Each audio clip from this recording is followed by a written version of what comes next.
Okay. For your information, you can actually have this table.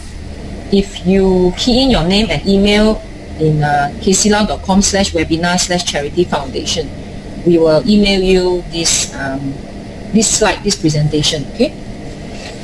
Next is foundation. Okay, foundation under the Companies Act is easy to get exemption, tax exemption for IRB. Under this foundation, you are able to raise funds for the public. Okay, and SSM allows the incorporation of the company, and of course, able to perform a wide range of charitable causes. Go to the next slide. These are the cons under Companies Act. It requires long period to set up. Guarantee is required to pay for setup, and 70% of the fund raised in the same financial year must be used for charitable purposes. And SSM and IRB requires publication of annual report. Okay, these are some of the cons. Okay, of course, same as the trust, is hard to obtain tax exemption. IRB and SSM require yearly submission of account, and then the foundation income taxable at 25% if the tax exemption license is not obtained. Okay.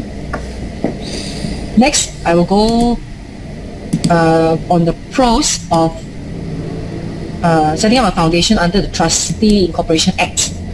Okay, it is easy to obtain. If you go through this path, it's easy to obtain foundation license from the PM's department. There's no guarantee is required to pay for setup. Easy to get tax exemption from IRB once obtained the foundation license, and under here you are able to raise funds from the public. Of course, it requires, the cons of this is it requires a long period to obtain foundation license.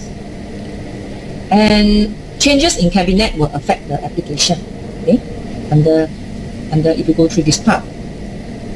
So for the recommendation of Rockwills, after I go through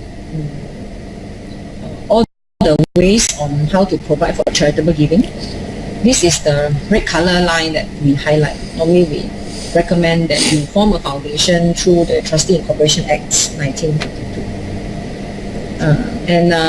Of course, Rockville International Syndrome Berhad, under this group, the one who is setting up the trust would be Rockville Trustee Berhad. In case where you need more advisory services, it falls under this department. Okay, so Inje Asa later on, he is the expert panelist. He is the GM of Rockville Trustee Berhad and also the director of Rockville Advisory Services in Berhad. So he's in a very good position to answer the questions. If you have any question, you can key in the chat box next to on your right hand side of the screen. Okay, we will answer your question at the last 15 minutes of this presentation.